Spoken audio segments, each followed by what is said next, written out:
And we've been addressing this big question of how the economic shocks of recent times, or the crises that may have or are affecting our policy priorities for green innovation. And this session, we are going to talk about the role of SMEs, stimulating green innovations in SMEs. And I have the pleasure to introduce our moderator for this session. He's Martin Godot. He's the head of Small and Medium-Sized Enterprise Policy Division at the State Secretariat for Economic Affairs of Switzerland. He's also the chair of OECD Committee on SMEs and Entrepreneurship. And I know that this group has been very busy this week discussing very pertinent issues. So over to you, Martin. Thank you. Well, thank you very much for this introduction. And ladies and gentlemen in the room and connected online, welcome to the fourth session of this year GGSD Forum. It's my great pleasure to moderate this session here. This session focuses on the key role that green innovation in small and medium-sized enterprises, or we call them the SMEs, play in addressing climate change and the other environmental challenges we face. Promoting green innovation in SMEs means working on two fronts. First, supporting existing firms to adopt more sustainable production process and scale up through green opportunities. So basically to green the SMEs from within. And second, supporting green startups, new establishments that start from their inception as providers of green solutions and green technologies of the future. The objective of this session now is to discuss how we can address this joint challenge, taking into account that small businesses have largely come out weakened from the COVID-19 crisis and are further affected by the increase in energy prices and inflation now. I can tell you that the question of how to support green transition of SMEs and nurture the green businesses of tomorrow while responding to the short-term shocks that we have all lived through in the past 3 years and affecting disproportionately small businesses is definitely what kept me busy, also in Switzerland and many administrations around the world. It is also one of the core issues that we tackle in the Committee on Small and Medium-Sized Enterprise body within the OECD to address as part of the upcoming OECD ministerial. We'll have a ministerial for all the ministers responsible for SMEs under the title Managing Shocks and Transitions, Future-Proofing SME and Entrepreneurship Policies. It's going to be here in Paris in June 23. As you may have seen on the agenda, we have 4 policy questions for these sessions. These are the main themes we'll address during our discussion. And of course, not each respondent or speaker has to address all of these questions. So what are the implications of the COVID-19 pandemic and current high energy prices for the diffusion of greener technologies and business practices in SMEs? What does this mean for the creation of new green startups? What are the barriers that hold back the greening of SMEs, green entrepreneurship, and the growth of viable green companies? Do existing policy and regulatory frameworks address the specificities of SMEs? And what role measures targeting demand for green solutions and those directly supporting entrepreneurs, such as green incubators? What role do they play in stimulating innovation and growth of green SMEs? So there are many questions, and now we will get many answers and important input from several people. I will present them one by one when they come on the stage. And we'll start first with Céline Kaufmann. She is the head of the SME and Entrepreneurship Division at OECD. She will set the scene here and give us the facts based on the report No Net Zero Without SMEs and much more papers that has been done. We have also looked in some national backgrounds, and she will tell us what are the fact findings from the most advanced places and best practices. Céline, you have the floor. Well, thank you very much, Martin, and it's a pleasure to be with you for this session, very important session for us. Martin mentioned it, greening SMEs and leveraging the energy of small businesses and entrepreneurs is a core area of work of the Committee on SME and Entrepreneurship, for which Martin is chair, and that I'm very happy to service as part of the Secretariat. And I will draw actually on this work to set out the context for the discussion of today. There's a great panel of different intervenants, and what I'll do here is just maybe to give a number of facts and trends that we can see happening in the field to trigger, I hope, the discussion. And I'll do that focusing mainly on three aspects. The first one is the critical role for SMEs and entrepreneurs in the green transition. I'll come back to a number of evidence and figures on that. The second pillar is on what happens and does not happen on the ground. And the third one is what should happen? What can we do to make it happen, actually? So let me start very quickly with why SMEs and entrepreneurs are an essential engine of the green transition. Of course, if you take them individually, separately, each of them, each small company has a very limited environmental footprint. But the issue is that they contribute 95–99% of business fabric in countries, 60% of value added. So in aggregate, for sure, their impact is substantial and significant. It's very hard to come across very solid evidence of this impact because of the lack of data. However, if we've done a kind of comprehensive stock-taking review of different studies across countries, and more or less you come up with numbers and shares of around SMEs contributing to 40–64% of industrial waste. In the EU, 50–70% of greenhouse gas emissions of the business sector, and between 10 and 30% of total energy consumption, and 30–60% of energy use. So the policy case is quite clear.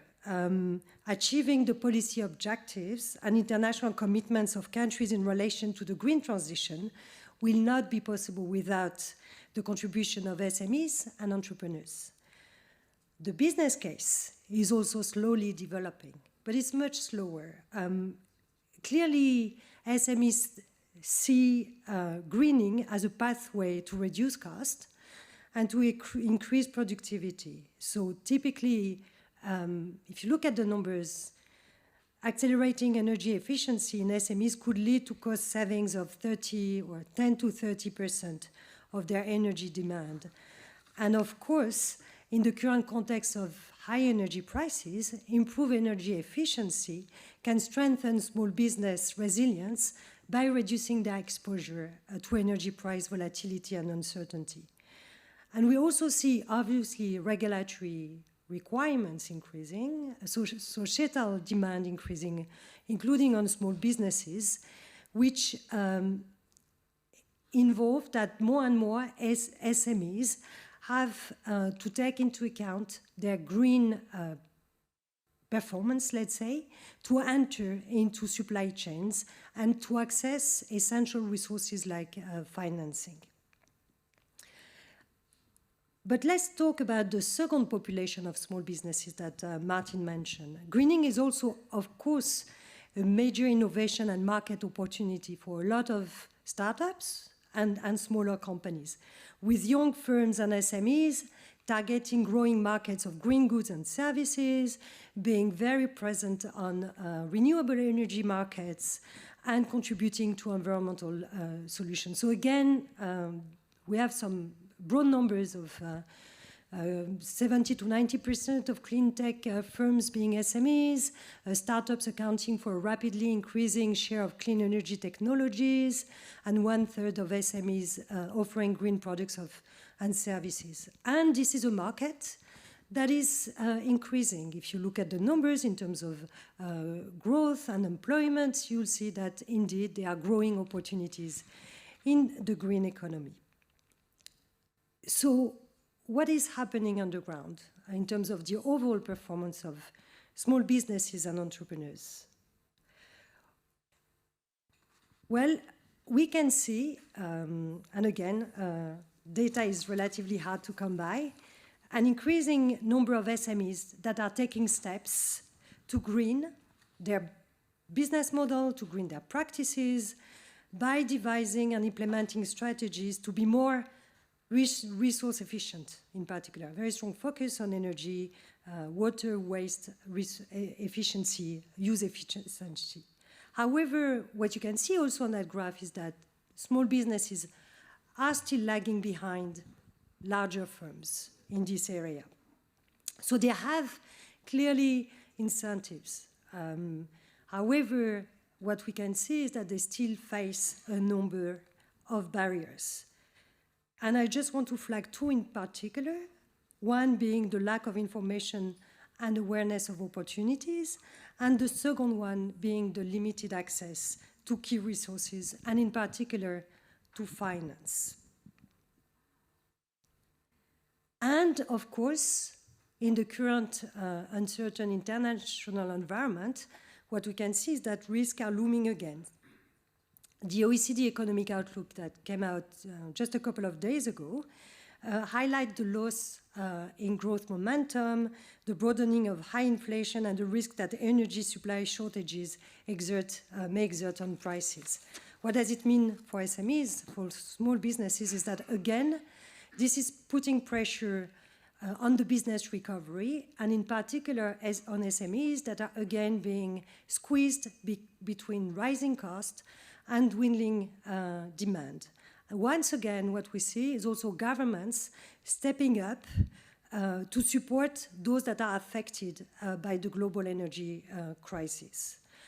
And of course, when it comes to SME greening and green entrepreneurs, there are two concerns. There's a short-term concern and a longer-term concern related to the current international environment. The short-term concern relates to the capacity of smaller businesses to actually withstand the new shock in a context where we know from monitoring the trends that many of them are coming out of the crisis heavily indebted and short in liquidity. The longer-term concern relates to the capacity of these heavily indebted companies to undertake the investment that is necessary to green their practices and their business model. All the more that with increasing interest rates, we know that the cost of financing is also increasing.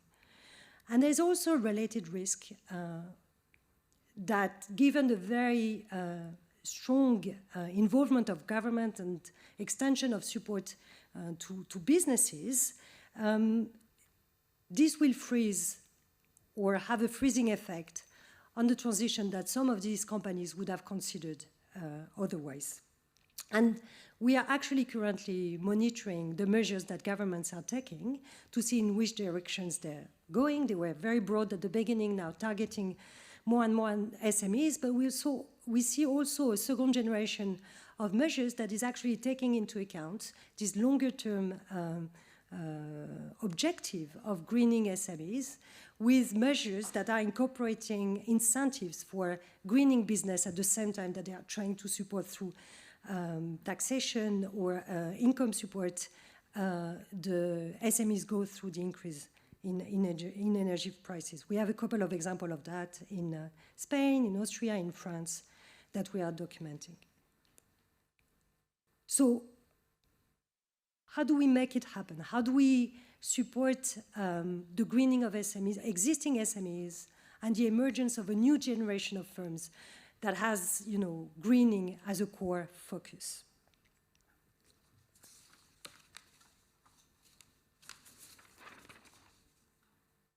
So through work that we did on green entrepreneurship for Denmark, and that for which we actually catalyzed the experience of other OECD countries, we of course identified a number of key areas for government actions, also going beyond the broad-based environmental policies targeted at building demand for green solutions.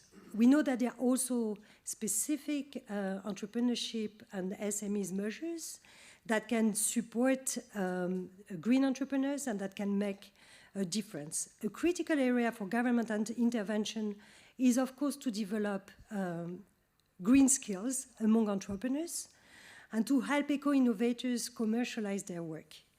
Some small-scale training programs have been implemented across OECD countries, but an approach that we see very much emerging is to provide integrated support packages through dedicated clean tech or climate tech incubator and accelerator programs. And the second very strong area of support that we see emerging, and it is very much needed, is improving access to finance.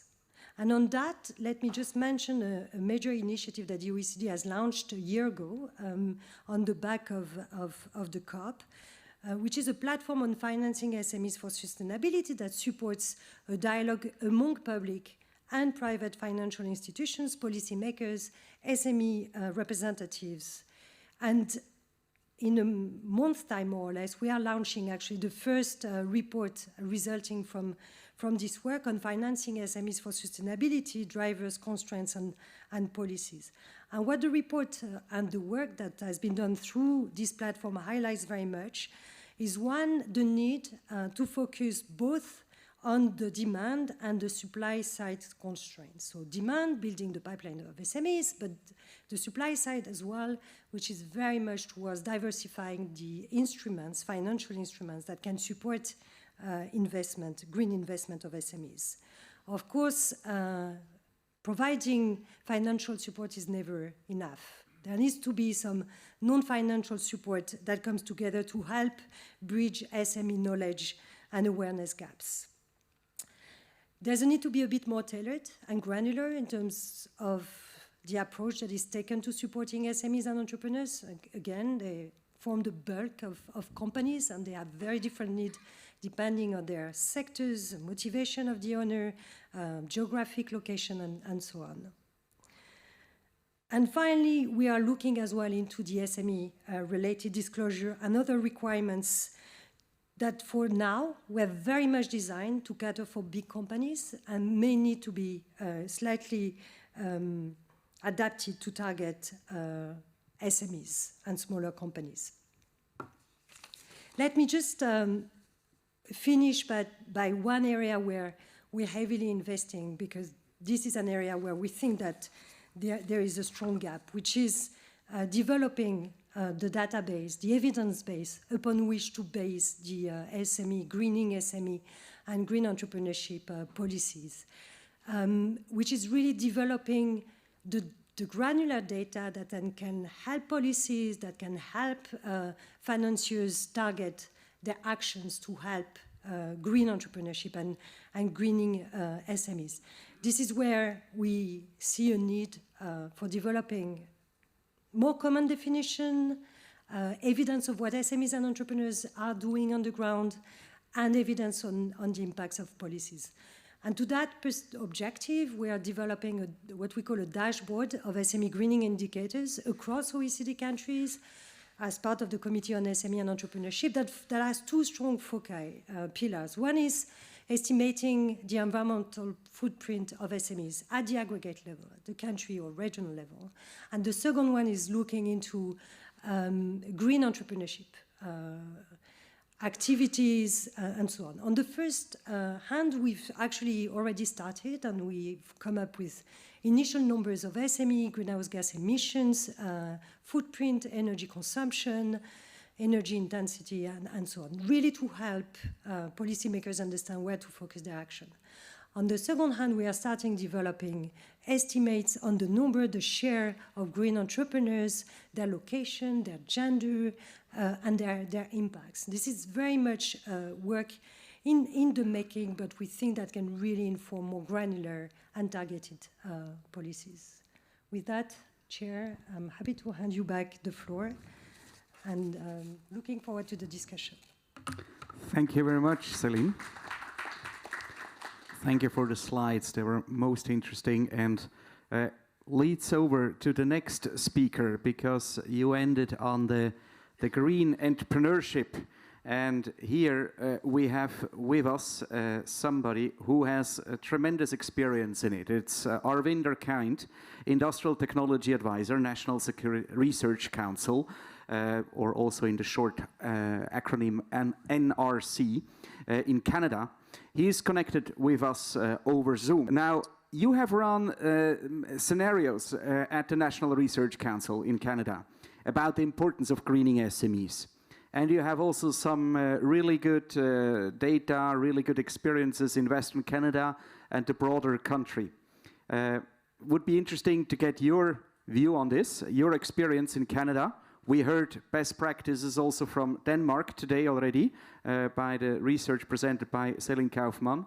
And then, in addition, please give us also some key elements of your research that you have done that led to the program support. What is this program? How do you support SMEs to develop and commercialize new green technology? What kind of support do you give them in terms of advice, in terms of grants? How do you make that rubber hits the road? Arvinder, you have the floor. It's a pleasure and honor to be speaking with you all. I'm Arvinder Kant, and I'm an industrial technology advisor at National Research Council of Canada's Industrial Research Assistance Program. It's a mouthful. For short, we'll call it NRC-IRAP.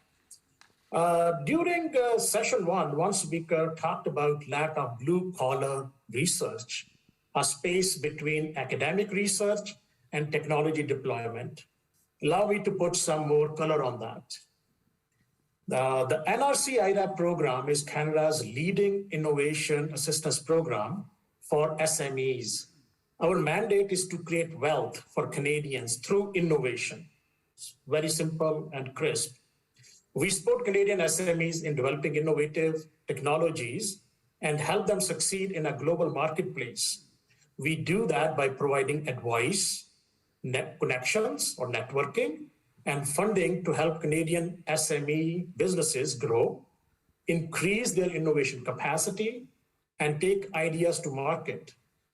We have been a part of Canada's innovation ecosystem for the last 75 years. In fact, this year, 2022, marks the 75th anniversary of NRC-IRAP. Let me share some numbers with you. We serve about 8,000 SMEs annually. During the last fiscal year, 21-22, we invested about $468 million in financial contributions or funding to SMEs, which helped support over 16,000 jobs through new projects that we started during the last fiscal year. About 45% of the firms that received our support in the last fiscal year had less than 10 employees. 84% of those firms that received IRAP funding last fiscal year had less than 50 FTEs. In terms of funding distribution over the fiscal year, last fiscal year, the firms with less than 50 employees received 67% of the funds. So now, how do we deliver the program? This is really key. The key to NRC-IRAP's delivery model is its presence coast to coast. About 260 IRAP advisors, folks like me, are located in 106 communities across Canada, working alongside our SME clients. We are boots on the ground. These advisors, my colleagues, are mid to late private sector professionals with 20 plus years of private industry experience in SMEs and in multinationals. Most have advanced science and engineering and business degrees. Our key value proposition is being able to work alongside and regularly visit our client SMEs. We see their situation, and because of that, we can provide timely advice, connections, and funding to help accelerate their growth. Our focus is to help remove pain points for SMEs, including help develop innovative technologies leading to products and services, access to capital and financing, hiring of highly qualified personnel, export market access and readiness, productivity enhancement, strategy development, and technology insights. Quite a broad, set of services. Our formula is to provide support to a firm over time, the right support at the right time to the right company. We work with firms to de-risk their innovation costs and co-invest in their growth and development. And we work with all kinds of industries. Today, we'll talk about the clean tech industry. So how do we support, green SMEs? Our approach is in supporting SMEs is market-driven. Our selection process involves the industry or customer needs or pull and the potential for business opportunity and probability of achieving that business opportunity. Now, the urgency in reducing GHG emission has resulted in new regulations such as, price on GHG emissions.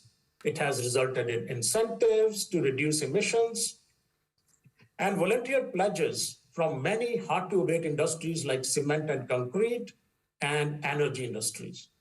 These regulations, incentives, and pledges have created need for innovative, more effective, efficient, and less costly green solutions. And many SMEs and smart entrepreneurs are working to fill that need. We support these innovative SMEs develop green and clean tech technologies through our direct support and through working with broader innovation ecosystem partners. In the last 4 years, we funded more than 2,500 projects with about 1,000 SMEs, which identify themselves as clean tech SMEs and directly invested about more than $300 million. These SMEs are developing technologies in a number of green applications such as emission reduction, clean energy, climate change and remediation, clean transportation, energy storage, biofuels, carbon capture, sequestration and utilization, and hydrogen technologies. Finally, among these, some data once again, among these clean tech SMEs, about 42% have less than 10 employees, 48% have less than 1 billion annual revenue, and about 50% of them that we have supported have grown more than 20% year over year in the last 3 consecutive years. So that is, in a nutshell, our program, how to support green SMEs or SMEs in general. I would say the SMEs in Canada are lucky with all this support and great technical advice, including grants and all kinds of other ways how you support them. Thank you very much. Now, government support is, of course, one thing and necessary and can be very, very helpful, as we have just heard. However, addressing climate change and the energy crisis requires considerable investment. This investment requirement by SMEs to green can constitute a real obstacle. Even more so if SMEs have no collaterals that would allow them to raise finances easily. I'm very glad to have with me here Trond Moe. He is from the Nordic Environment Finance Corporation, and he is managing director of this institution with the acronym NEFCO. And I would like to ask you, well, how do you address and how do you solve this channel at NEFCO? Yeah, thank you, Martin. It's a very key question, I think. Financing is always important, and even more so for SMEs that you correctly said often don't have collateral. So we call ourselves the Nordic Green Bank. We're owned by the 5 Nordic countries. Our task is just one, and that is to help accelerate the green transition. And we do that by financing SMEs with new green solutions or technologies that have the potential to be scaled up globally. We do take financial risk on these companies if there is a potential for a significant green upside. So that's the important criteria. And by doing this, we help the SMEs grow faster and become bankable faster than they would otherwise be without us. And this is how we think that we accelerate the green transition and remove one important barrier for growth. When we finance these companies, we see that there are two groups of challenges they face. One is growth. How can they grow significantly and fast? And the second is, how can they be green? What is green? So these are the two challenges we try to help them with. If we start with the growth question, the challenge is not so much the small startups. The startups, they have access to financing. They have equity financing. And there are plenty of equity, private equity, willing to take risk on good startups. And in fact, big shocks like the pandemic and the high energy prices and now a war in Europe, in fact, tend to stimulate innovation in these kind of startup environments. So a lot going on there, and they do get equity funded. The problem is, however, the scale up, especially in the early growth phase. When a new technology is proven, the first production capacity is established, and the commercialization is established, they have customers, and they want to build their second factory or go to a new market. They go to their bank and ask for debt financing, and the answer is most likely no. This is too risky for us. At this stage, the entrepreneurs and the private equity funds that may be involved have already been diluted, often several times, and they're quite reluctant to be diluted more. So where do they go for financing? Debt from commercial banks are not available at this stage very often. Fast-growing small companies, they lack assets to establish security, and they are considered high risk also because they lack the historic performance records. We have in fact mapped the need or the supply of debt for this phase in the Nordic countries, and we have found that it is very scarce, and I expect it is the same situation in other countries. So we in NEFCO, we try to cover this gap in the market. We are rather small, but we are definitely on a path to prove that financing this gap is not only viable, but also highly profitable. It should be attractive to traditional capital markets also, but conservatism, risk averseness, and regulation is a key barrier to this. So this is why we believe that we need more intervention to overcome this market gap. Now let me talk a little bit on the second challenge of being green. What is green for this company? How do you ensure that SMEs become green and contribute to green innovation? There has to be objective criteria, and these have to be easily understood by entrepreneurs and SMEs. In the EU, we do have now the new green taxonomy, which will set this clear criteria. And what is great about this taxonomy is that it covers not only climate issues, but also circular economy, pollution, water protection, and of course, biodiversity. So on a top level, this taxonomy is easy to understand, but the technical criteria and the details are massive and not easily understood, and definitely not by most SMEs.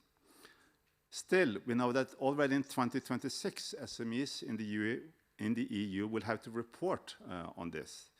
Of course, it will be in a simplified format, and there are already many initiatives to make this easier and possible to do without too many resources. But I will argue that information and reporting is not enough. Green finance, especially green risk finance, can play a significant role in moving SMEs in a green direction.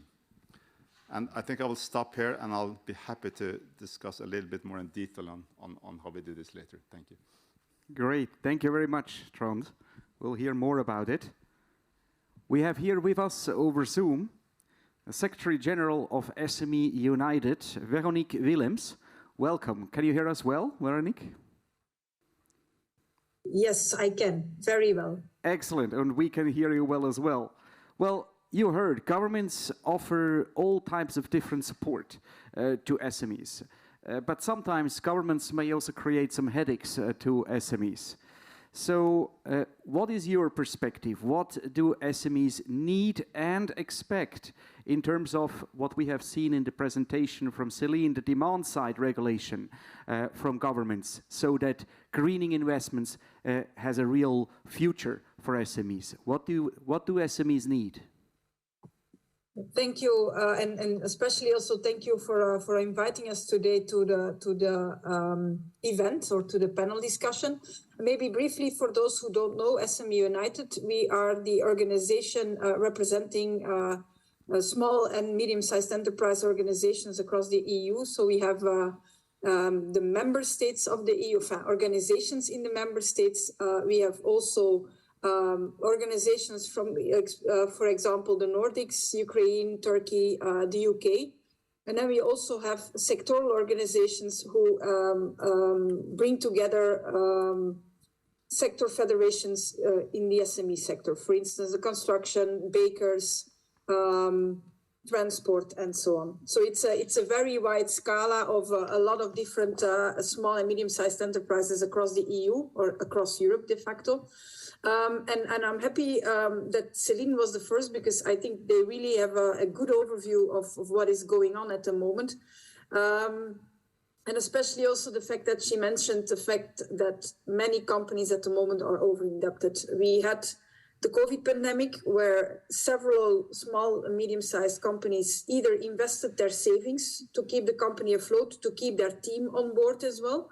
Because next to the whole COVID pandemic, now the energy pandemic, the energy crisis, we also have the fact that companies are still looking for skilled staff, and that especially SMEs have a very tough job in finding skilled staff to complement their teams. So the entrepreneurs made their best effort to keep their teams on board, either investing their savings or taking on new debt. There were a lot of very good measures taken by the different authorities across the world. I would like to state that, because we've been working in the OECD on that one as well.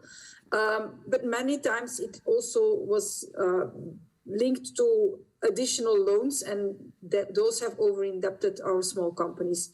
And then, of course, now we are confronted with an energy crisis, where we have noticed in our SME barometer that we conduct every spring and autumn among small companies. We have seen that the investment intentions have come to a halt. So it was very clear that small companies say, we are not taking up any investment commitments for the near or midterm future. And that, of course, has a negative impact on the green transition. So the investment capacity and then the decreased appetite for investments, of course, is now a big barrier for small companies to make that green transition. If we then look at specific barriers in the green transition, I think that one of the main elements is also the constantly changing targets. And I gave the example of our energy efficiency and renewable energy targets in the EU. We have set them, we have revised them, and I believe that they are now going to be approved soon again on a revised basis again for 2030. We are 2022, enfin, almost 2023. If we want our companies to reach any target by 2030, those companies will need to know now which investments to take, make those investments, and start working towards that target. And as we continuously keep on changing the target, they will not take investment decisions, and they will not start looking for the right way forward, because they are uncertain. So the first thing we ask for the green transition as a whole is provide a stable policy framework with very clear targets, so that companies know where to go and what to invest for. That's the first thing. Then the second thing is awareness and know-how, and Celine mentioned that quite well as well. They need to have information, they need to know, they need to have awareness on opportunities. So raising that awareness, raising that know-how among entrepreneurs is a very important element. That consists of neutral information on available technologies, not commercial information, but neutral information. That consists of technical assistance on the ground at local level, close to the entrepreneurs. And it also consists of capacity building of the SME organizations. I am now representing a European umbrella organization, but I used to be active at the regional level in a national organization. And what I noticed is entrepreneurs know you, and they tend to come to you with any question they have. So for the SME organizations, it is key to make sure that the persons who are working and advising entrepreneurs there, that they have a basic knowledge of how to refer, who to refer to, what are the key elements, so that they know, okay, this entrepreneur is asking me something on energy transition. These are the options. These are the actors. So those are the 2 points on awareness raising and know-how. Then I go to the funding, and I'm very happy, and I'm curious to learn more about the Nordic approach, because that's going to be a very interesting example as well. As I mentioned, for many SMEs, investment capacity has decreased substantially. So making sure that there are tools available to do the upfront financing, because for energy transition at a certain point, they may have a return on investment, but they have to be able to finance upfront to do the cost and to do the investment. So that's a fourth key element. And then finally, skills. Skills for the entrepreneur to know where to go, to know how to further develop. And then also skills in general. I was discussing this morning the European Year of Skills, and we again raised there as well, if we want to have buildings that are duly insulated, if we want to have solar panels, if we want to have development of different kinds of green transition, then we will need the right skills in our workforce. Then we will need people who are keen to go into vocational education and training and are keen to go and work in the construction sector, for instance. And that is something that we are lacking at the moment as well. So that's the fifth element that we certainly will have to work on. I'm going to leave it to that, but happy to further participate in the discussion, of course. Thank you very much, Veronique. Those were clear calls for stable legislation and many other elements. I think they were well heard. And you mentioned that when talking to SMEs, then they come up with all kinds of questions and throw everything at you. And so there's a need for partners that are listening and that are being able to respond to their questions. So one of these institutions is the SME Climate Hub, and I'm very honored to invite Pamela Juwen to let us know how do you help to address all these kinds of questions that are thrown from the SMEs at you. Pamela, you have the floor. Thank you very much, Martin, and thank you very much for reminding me today. It's a pleasure to be part of this panel, and I must say that my fellow panelists have already painted a pretty comprehensive picture of the context that SMEs are facing at the moment. So I'll try and add to that as much as possible. So first of all, maybe a couple of words on the SME Climate Hub. The SME Climate Hub, well, you could argue that we're still a bit of a startup. We were created about 2 years ago. We are a joint initiative of the We Mean Business Coalition, so a very large coalition that comprises 7 nonprofits that work on business climate action. We operate on a global level. Another co-founding partner of ours is the Exponential Roadmap Initiative, a nonprofit based in Sweden, who, among other things, is behind a group called the 1.5 Supply Chain Leaders. So a group of very large multinationals that are working on their emissions, including their scope 3 emissions, so emissions coming from their supply chains. And we also work very closely with the United Nations Race to Zero campaign, because the hub happens to be the key entry point for small and medium-sized enterprises, which for us are businesses with fewer than 500 employees. So the key entry point for them to join the Race to Zero, which right now is acting as a bit of the gold standard for non-state actor climate action. So this is who we are. I'll tell you more about our offering in a minute, but the thing here is that we're lucky to be working with a large community of SMEs, of course. We have about 5,000 SMEs that have made the SME climate commitment on the hub, so the simplified commitment that allows them to join the Race to Zero. And we also have over 10,000 that are using our tools, and this from over 100 different countries. So that gives us a pretty interesting community to work with, and we conduct research on a regular basis. So we run surveys across our SME community on an annual basis to understand their challenges and also the barriers that they face when taking action.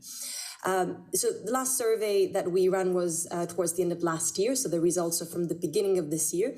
And what we saw is that within our community, and bear in mind that these SMEs are often the first movers on climate. 90% of our SMEs want to take action because they think it's the right thing to do. But even within this group, our SMEs reported needing more resources and more financing. So just to add to the stats that were already shared by Céline, and that was certainly a really interesting presentation for me to see, what we've heard is that the top reasons that our SMEs cite for delaying climate action include a lack of skills and knowledge, that's 63% of them, a lack of funding, that's 48% of them, and a lack of time, so 40%.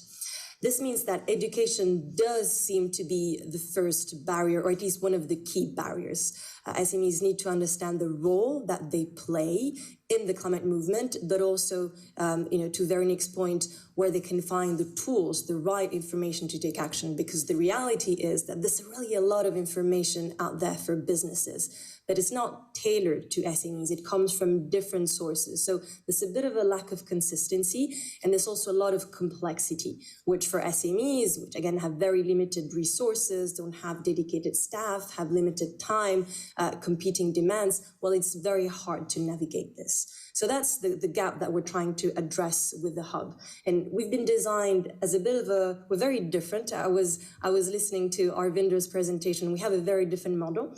We were designed as a one-stop shop where any SME from anywhere in the world can find the tools and resources that they need to start their journey towards net zero. So we were built as a scalable, automated platform to support SMEs. The commitment that we have, that is the link to the Race to Zero, is obviously sits at the core of our offering, but we also offer a number of tools and resources for SMEs that have nowhere else to go. We're obviously very happy for them to go to other stakeholders or to benefit from local support, but SMEs need to have somewhere to go when they're starting from scratch. And so among the tools that we offer, we have a business carbon calculator that provides SMEs with estimates of their scope 1, 2, and 3 emissions. All of this for free, extremely simple. We worked with stakeholders such as Normative and Google.org to really build a very streamlined tool that only asks very simple questions about the business and also collects their spent data to provide all these estimates. So we're receiving great feedback, provided SMEs have already collected the information that's needed. It only takes a few minutes really to fill out that tool. We also have Climate Fit, which is an online education course for SMEs. I often call it Climate Action 101 for small businesses because it covers all that climate action means for an SME, starting from governance and strategy. We have 7 modules all in that course. So they cover strategy and governance, but also supply chains, operations, finance, all the way to employee engagement. So really the different aspects of climate action. And this comes with videos, case studies, very interactive models to try and make this as accessible as possible to SMEs, but also as appealing as possible, let's face it. And then maybe a couple more resources that I can mention are our financial support guide. Similar to Climate Fit, we developed this with BSR and the University of Cambridge. So this guide provides a bit more information, a bit more context on where SMEs can find funding to take action, whether it's from governments, investors, big buyers. We break things down for them and we help them understand how to approach these conversations, once again, with very practical tools from email templates to case studies so that they know what to expect and also how they can navigate these discussions.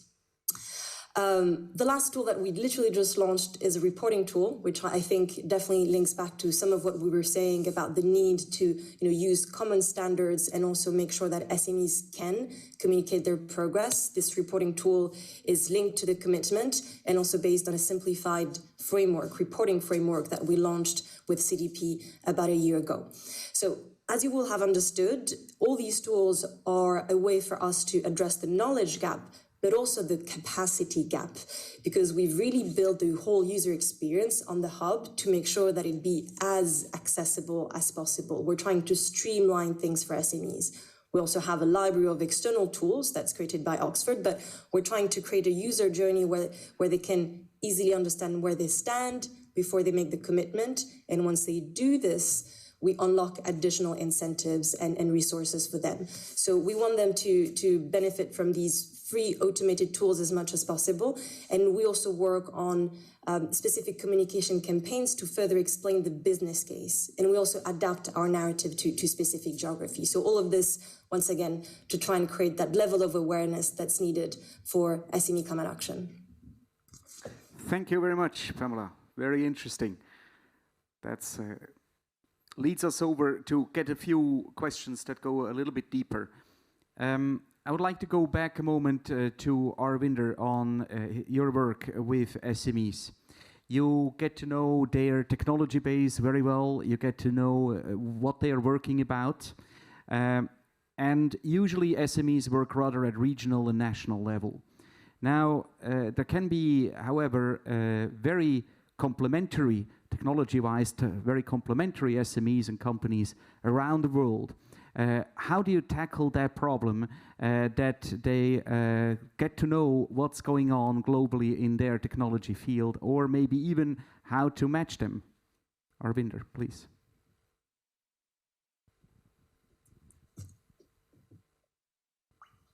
You have to unmute, yes.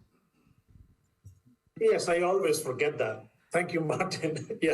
Yes. So climate change is a global problem. The solutions need to be global rather than regional.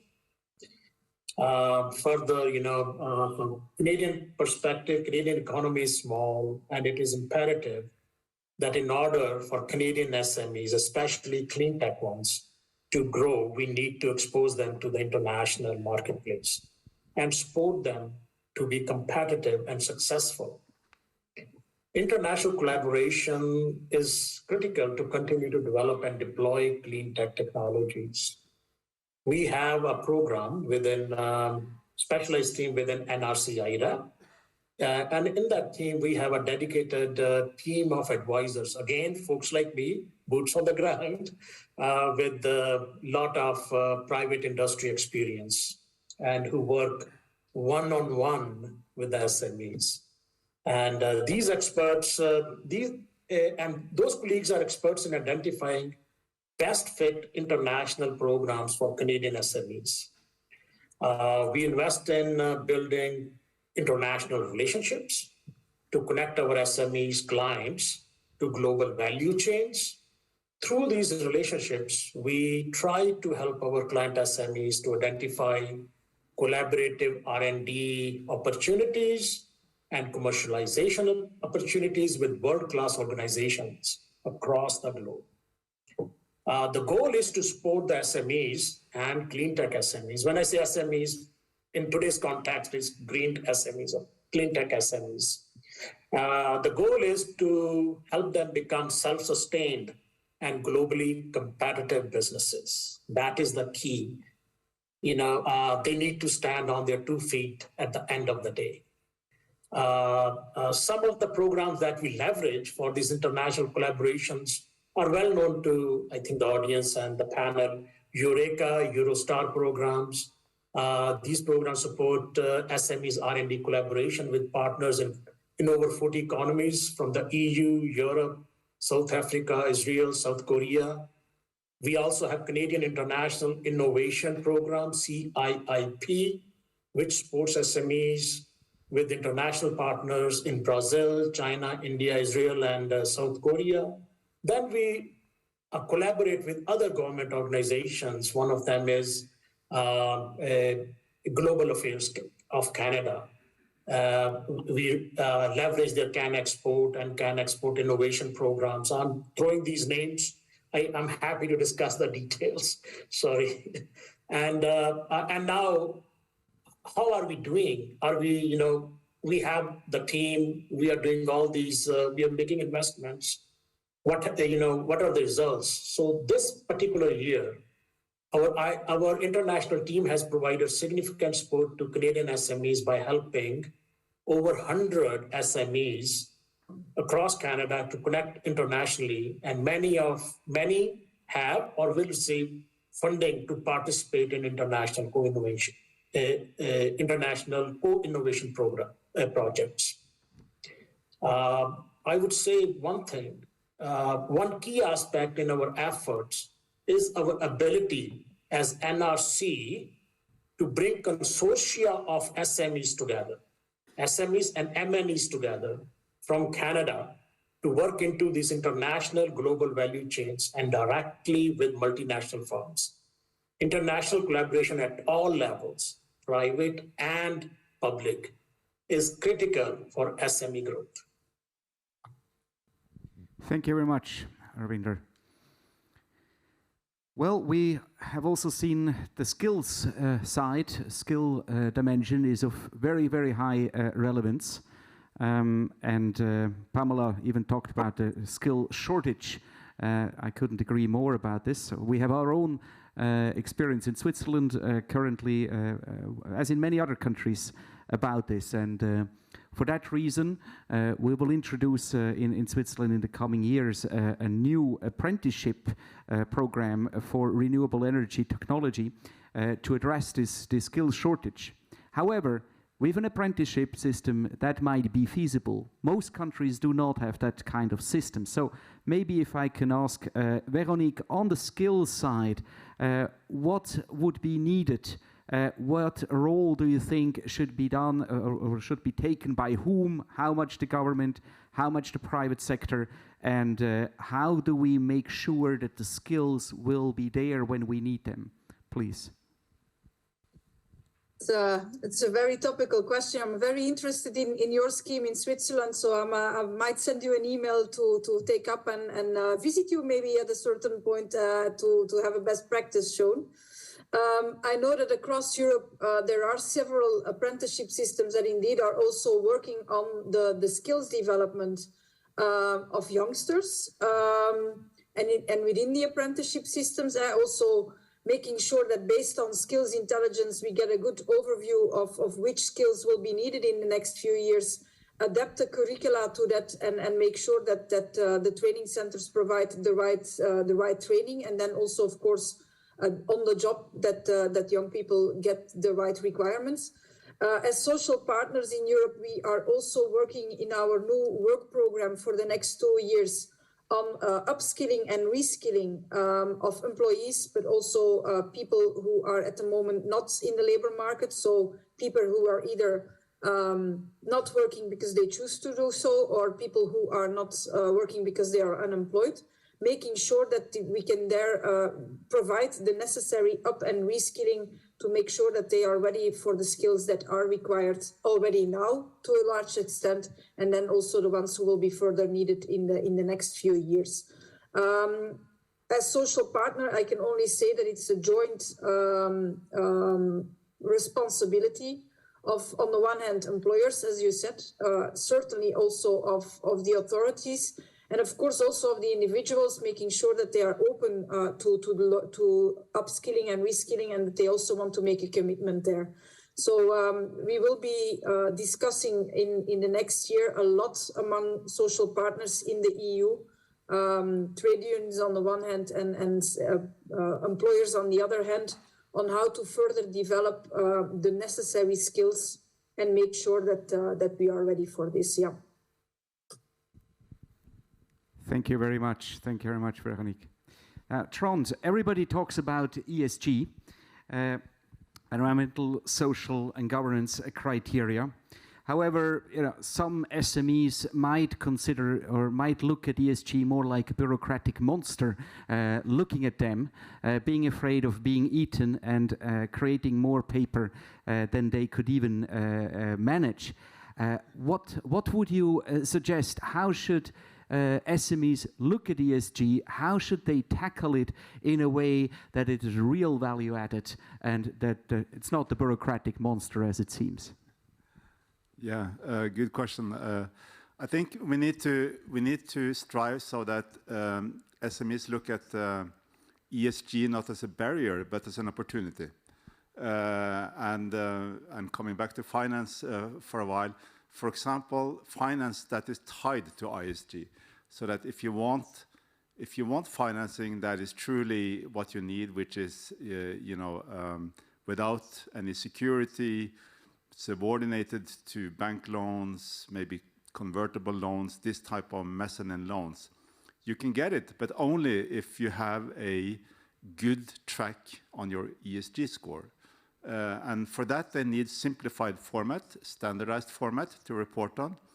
And I think, again, the taxonomy can be a good basis for that, but it has to be made so that I'm looking at the other panelists here for help on developing tools that they can use to come to a bank like ours and say, look, here's our report. We filled it in, and we can say, okay, great, here's your money, and do that very fast. So this kind of simplified tools are needed. We are more than happy to provide financing if you have an objective way of knowing that they have a good environmental score. And of course, the S&G needs to be there as well. That's great. Let's turn this monster into a workhorse. Veronique, I see that you raised your hand, your virtual hand. That works very well. That's great. How do you turn this monster into a workhorse? That it's really serving. I like the wording a lot, so I'm going to steal that from you, Trond, if I'm allowed. You know that in Europe we are, and you refer to it as well, that by 2026 SMEs will have to do the reporting as well, the sustainability reporting under the Corporate Sustainability Reporting Directive. As SME United, we are also contributing, and we will be reviewing with our members the standards that have been developed or that are under development by the European Financial Reporting Advisory Group, EFRAG, to make sure that there is something that is indeed simple, voluntary for SMEs, preferably certainly at the start, to allow them to do this kind of reporting. On the other hand, we're also very cautious because I'm always a bit scared that with the reporting, we're going to take the resources away when they have to choose by reporting or really doing something on the ground in reality.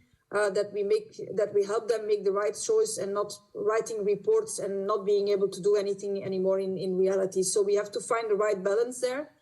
And for that, I'm also very happy that you keep emphasizing the simple, because that's key, that we can help SMEs in a very lean and based on what they are already doing manner to report on sustainability if required. Thank you very much, Veronique. Let me ask a question to Pamela. You mentioned we are in the time of shortage. I think that can be said on many fronts. We had, and in times of crisis, of course, too, from COVID to war in Ukraine, to energy, to food, to inflation, you name it. Nevertheless, times of shortages, SMEs can also look at it as an opportunity and grasp it as an opportunity, especially in the energy side, in the energy crisis facing today, and this amazing need and amazing also will on a political level and on a societal level to change now for good to renewable energy. How do you see the SMEs who are actually taking the green technology and make out the business opportunity of it? And how do you see them really growing at this time? Do you see them grasping this opportunity? Or how do you look at the current situation in terms of the positive side that it might bring with it, given all the negative stories we, of course, are very aware of? Sorry, you're on mute. Of course. Should be better now. Thank you for this question, Martin.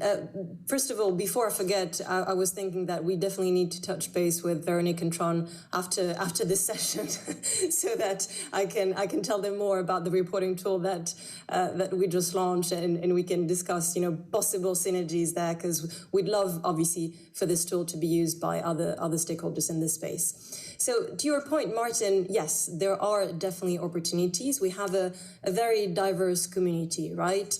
at the SME Climate Hub. So within this community, we have the innovators, the green entrepreneurs, but we also have more traditional businesses that are trying to make their way towards net zero. And one thing that we're particularly interested in at the Hub is all the momentum that's happening around supply chain engagement. So I was at COP27 until a few days ago, and clearly, like, big businesses are looking at their supply chains and how their suppliers can help them achieve their own climate targets. So this is something that we're paying very close attention to. It's also linked to regulations that are coming into force from the United States with the new SEC proposed rule, but also in the rest of the world with the ISSB. So there's clearly traction there. And within this new context, SMEs that are able to demonstrate ambition and commitment when it comes to climate action will benefit from additional incentives. So we're seeing corporates who are actively looking for sustainable suppliers to work with, or who are thinking about educating their suppliers and maybe setting new procurement rules as well. This is going to have a major impact on SMEs. It's going to bring opportunities, of course, but also challenges for the small businesses that are not able to make these changes. So one thing that it's important to remember here is that SMEs cannot be expected to do this alone, which is why we need this collaborative, conducive environment that brings together not only these players, so, the big corporations, but also, NGOs, nonprofits, where, as you will have understood, we're working very closely with a number of nonprofits at the Hub, not only to develop our tools, but also to communicate about our activities and to provide SMEs with visibility. One of the latest partnerships that we launched is with ITC, who have created a new platform for SMEs, especially in the Global South, that will be used by big buyers who are looking for sustainable suppliers. And SMEs who make the commitment on the Hub will be featured on that platform, for example. So there are definitely opportunities, but we need alignment between all these different ecosystem players. We need them to, as my fellow panelists have already said,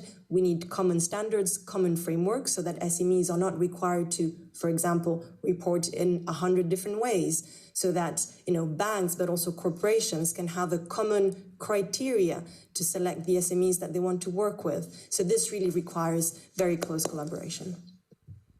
Thank you very much. That was a very concrete call for action. And we have now a few minutes to open the floor and ask a few questions until we will break in about 15 minutes. We have the opportunity to ask questions, if I understand right, here in the room, as well as virtually. Please use this opportunity. If you're in the room, raise your hand, and please state the question, and also maybe to whom you would like to direct this question, because we have 5 amazing panelists that can give all kinds of different angles to the very same question. And then we have the virtual world. I'm looking at it, understand whether we are actually up for reading the questions. Not yet. However, I would already ask the room for any questions or any statement dimension we might not have yet covered that you would like to go into it. Please come forward, or geez, yes, you will get a microphone. Yes. They've trained me well. Hi, Stuart Elgie from Canada. Trond, I'm intrigued to hear a little bit more about your Green Investment Bank. And I guess the context is, in my experience, it's been really hard to create green investment institutions that can identify both superlative economic and environmental opportunity at the same time. We tend to have grafted an environmental mandate onto traditional investment banks who are really good at identifying traditional return on economic investment criteria, but not as good at looking for companies that have superlative environmental potential. And it's hard, right? It's hard to, people aren't trained to do both of those. They're trained to do one or the other. So it certainly sounds like your bank is positioned to try to do that. So I'm curious to know, how do you go about quantifying and identifying firms that have breakthrough environmental potential and significant traditional economic return potential? And how do you decide when you'll take that extra financial risk because that company has such a high environmental upside that you'll take way more risk or wait for way longer return than you normally would with your investment criteria. I haven't seen institutions that do that well yet. That's because they're trying to do both. So it's very difficult, as you said, to mix the two things, to be a traditional bank or a traditional IFI and do this kind of higher risk financing at the same time. And that's why I believe that our type of finance institution needs to be decoupled from the IFIs, for example. We are located right next to our bigger neighbor, the Nordic Investment Bank. We're in the same house, same building.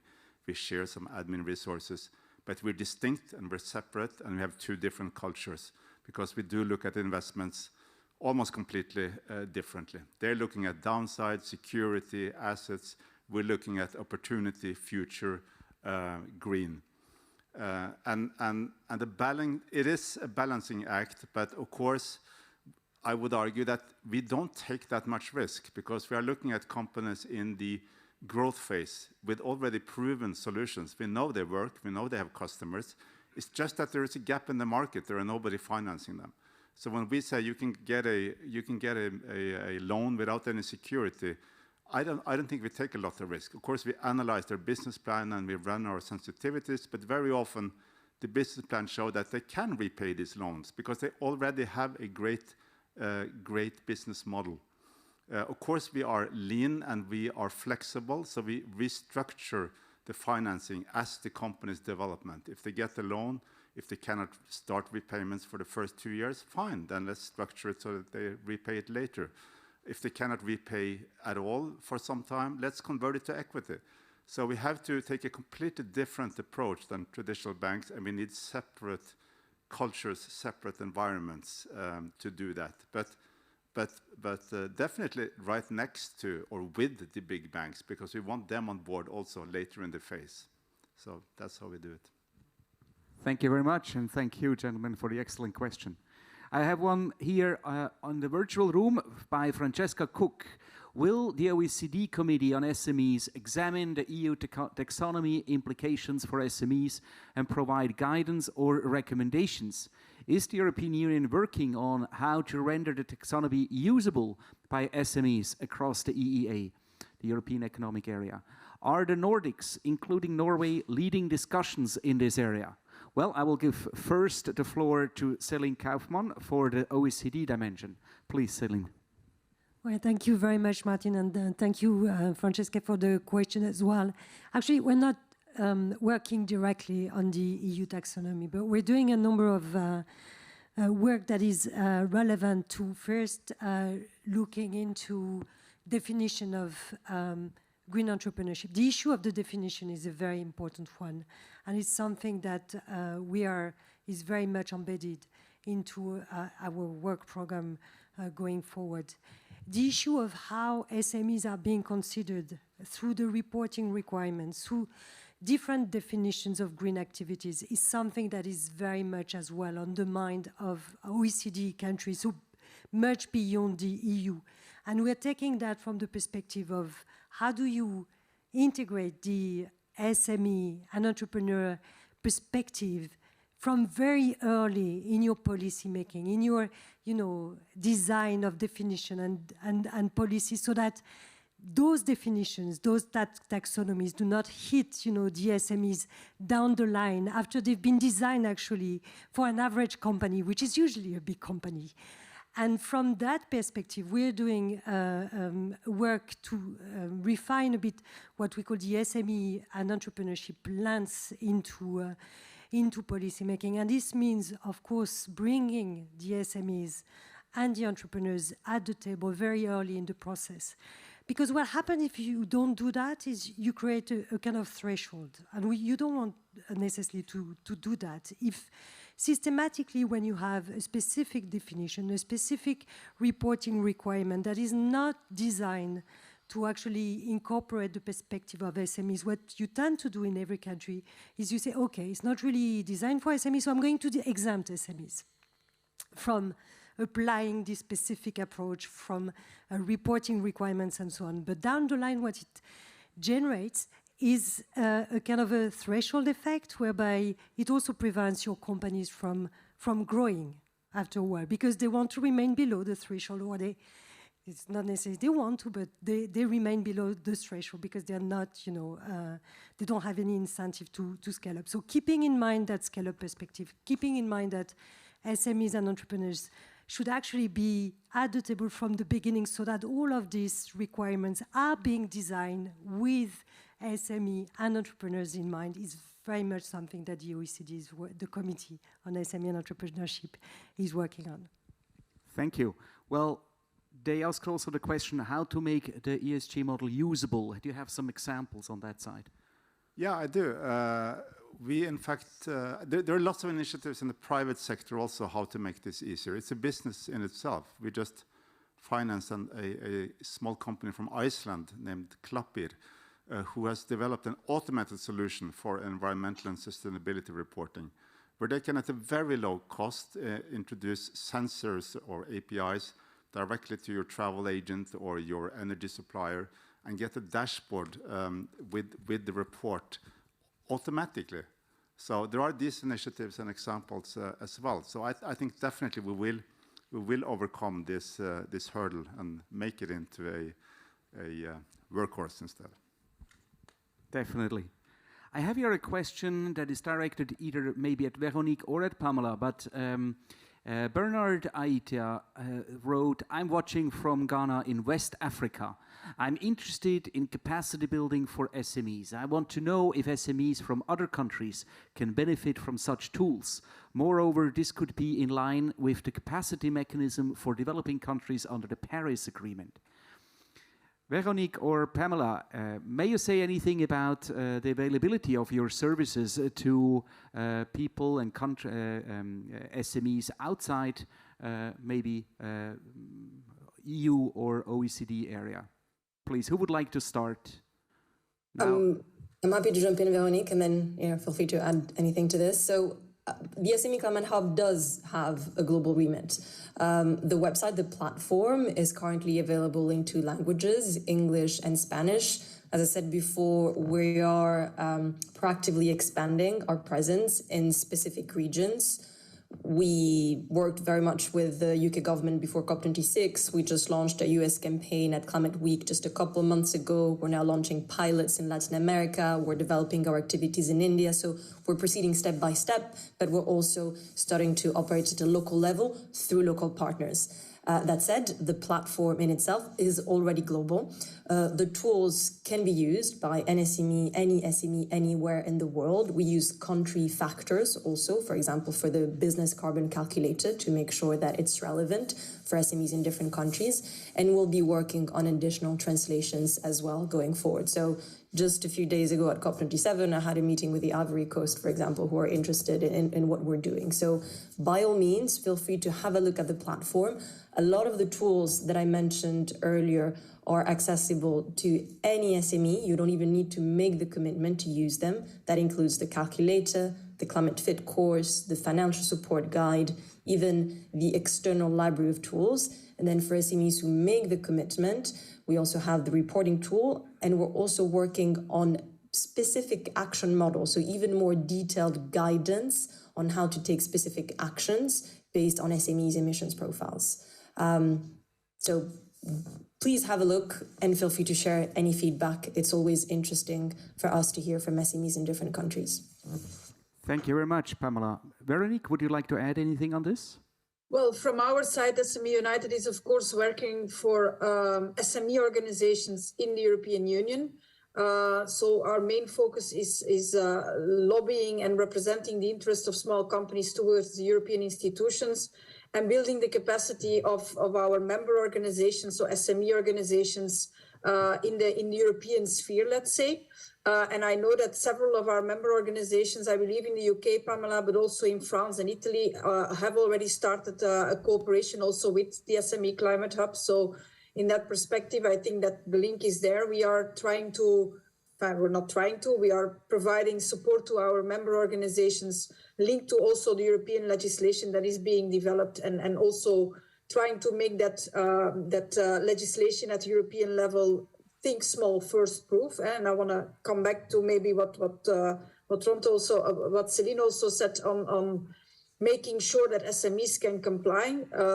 It's certainly not the idea of saying we are exempting SMEs, because what we see right now with, for instance, the corporate sustainability reporting is that in the value chain, the requirements trickle down to SMEs any case. And if you then say, yeah, but we have exempted you, and then create a reporting tool that is completely not fit for small companies, then it's even worse, because they are de facto exempt, but in practice they will have to report, and they will have to provide the information as well in potentially a tool that is completely not fit for small companies. So in that perspective, I would say that there is a good link between the Climate Hub on the one hand and then going down to our member organizations on the other hand. Thank you very much. We will conclude with that the question answer session, and I would like to go to the very last round before we go for the break. Now, I would like to ask each one of the panelists to give us your take on where do we have key knowledge gaps? Where do we need to study and analyze questions more deeper, and in order to bring real value added at the table? Key knowledge gaps, then this could be picked up afterwards by the OECD, by other international organizations, by other institutions to research and analyze further. To whom may I give the floor first? Who has some ideas about in which direction we need to go to fill the key knowledge gaps? I can take a shot. Yes, go ahead, Arvinder. So I just want to bring, attention of everyone. We talk about technology development and all that. Be aware that technology development, innovation, especially in clean tech, it's hard, it's risky. And it takes decades to conceive, prototype, scale up, and commercially deploy a new technology. And it requires many, many resources. So when we talk about the need of a new technology, keep that in mind, that today, the entrepreneurs and SMEs, the technology they are developing, it will be available for deployment in 7, 8, 10, 15 years in future. So one needs to support that SME throughout that phase as it grows, as it develops the technology. And, it requires, highly qualified staff, financing, public and private, support from, broader ecosystem, incubators, accelerator, research institutions, and all, right? So keep that in mind, right? It takes time, it takes a lot of money, and it takes guts to develop technology. Thank you very much. So technology development cycle is one element I take out of it. Technology foresight, as you say, as it takes such a long time to develop it and to commercialize it. Basically, we already have the people today working at the technologies that in about 10 to 15 years will be the really new technology. And that, of course, can be analyzed further. Anybody else who has a contribution and request for what do we need to know better? Trond, please. Yeah, I do think we need to know much more about the financing gap for SMEs. Is it really so that there are very few possibilities for financing scale-up of SMEs? And we could research and know better, are there public institutions doing this? Are there private institutions doing like this? And if you find some, is it working? Is it not working? Is it so that we need to create more dedicated financial institutions like ours that can take higher risk and have this as their specific focus? I think that would be worth looking into. Thank you very much. And I see Veronique who raised a hand. Yeah, Pamela, do you want to go first? Whatever works for you. Pamela, go ahead. You're on screen. Go ahead. I'll just go. Thank you. So yeah, I wanted to say something that's connected to what Tron just mentioned. So I think that going forward, because of all the challenges that we mentioned, from the pandemic to extreme weather events, inflation, energy crisis, like SMEs are having a really, really hard time. So anything that can help us make the business case for climate action would be precious. It can really help us. We already mentioned the need for incentives, commercial incentive, financial incentives, all aligned around common standards and criteria. But on top of that, any information that can explain or evidence that can show how taking specific actions can help SMEs reduce costs or become more resilient would be wonderful. And this is something that we could, for example, also connect to the action models that we're going to be developing for the hub, so helping SMEs take specific actions. If we can connect this with clear evidence on the business benefits, if we can connect these modules also to local support schemes that can help SMEs take these actions, that will be incredibly powerful.